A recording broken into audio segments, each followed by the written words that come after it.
حضرت فاروق اعظم رضی اللہ تعالی عنہ کے دربار میں ایک شخص آیا اور عرض کرتا ہے کہ اے فاروق اعظم رضی اللہ عنہ، بارش نہیں ہوتی۔ آپ نے فرمایا استغفار پڑھو۔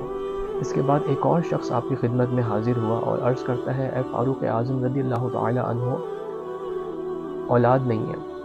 آپ نے فرمایا استغفار پڑھو۔ ایک اور شخص حاضر خدمت ہوا اور عرض کرتا ہے فاروق اعظم رضی اللہ عنہ، رزق کی تنگی ہے۔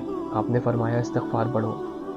یہ تین الگ الگ مسئلہ لے کر آئے اور آپ نے فرمایا استغفار پڑھو۔ اور جب یہ لوگ چلے گئے تو حضرت فاروق اعظم رضی اللہ تعالی عنہ سے ان کے ساتھی ایک اور صحابی جو ان کے ساتھ اس وقت تشریف فرما تھے، وہ عرض کرتے ہیں فاروق اعظم رضی اللہ عنہ، آپ نے 3 الگ لوگوں کو ایک ہی حل تجویز کیا ان کے مسئلے کا، فرمایا استغفار پڑھو۔ تو آپ نے فرمایا میں نے صحیح تو کہا ہے، کیا تم نے سورہ نو نہیں پڑھی؟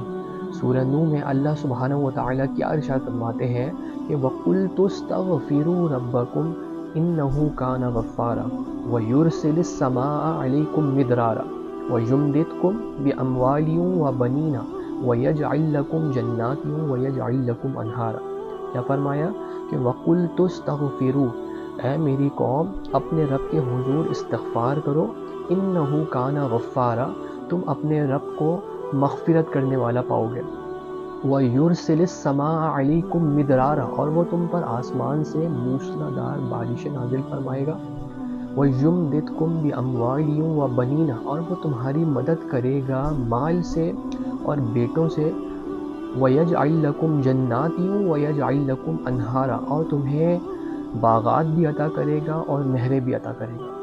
تو اگر آج ہم اپنی معیشت کی بہتری چاہتے ہیں اور ہم اپنی بھی بہتری چاہتے ہیں اور رزق کی فراوانی چاہتے ہیں، تو رزق کی فراوانی کا ایک بہترین حل جو فاروق اعظم رضی اللہ تعالی عنہ نے ہمیں دے دیا وہ یہی ہے کہ استغفار کریں۔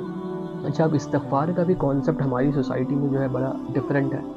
لوگ جو ہے وہ وظائف کے طور پہ بھی استغفار کرتے ہیں۔ ہم یہ نہیں کہتے ہیں کہ وظیفے کے طور پہ استغفار کرنا منع ہے، اس کا بھی اپنا ثواب ہے، 100 بار پڑھ لیا، 200 بار پڑھ لیا، 313 بار پڑھ لیا، لیکن استغفار اور توبہ کی جو اصل حقیقت ہے وہ اللہ سبحانہ وتعالی بھی قرآن مجید میں ارشاد فرماتے ہیں کہ یا ایھا الذین آمنوا توبوا الی اللہ توبۃ نصوحا، اے لوگو توبہ کرو اپنے رب کے حضور نصیحت آمیز توبہ۔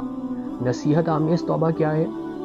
کہ ایک بار توبہ کرنے کے بعد اس گناہ کو دوبارہ نہ کرنے کا عزم مصمم، یہ کہلاتا ہے نصیحت آمیز توبہ۔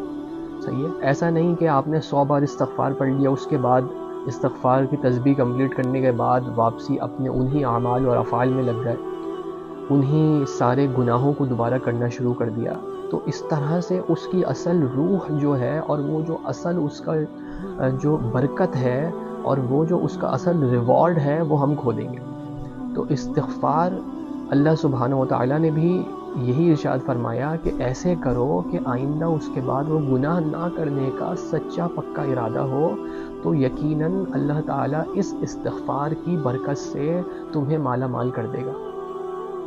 اللہ تعالیٰ سے دعا ہے اللہ تعالیٰ ہمیں قرآن مجید کو سمجھنے، احادیث اور دیگر روایات کو بھرپور انداز میں، اچھے انداز میں سمجھنے کی توفیق عطا فرمائے اور انہیں ہم اپنی زندگی میں شامل کرنے کی، اپنی زندگی پر امپلیمنٹ کرنے کی توفیق عطا فرمائے۔ وآخر دعوانا ان الحمد للہ رب العالمین۔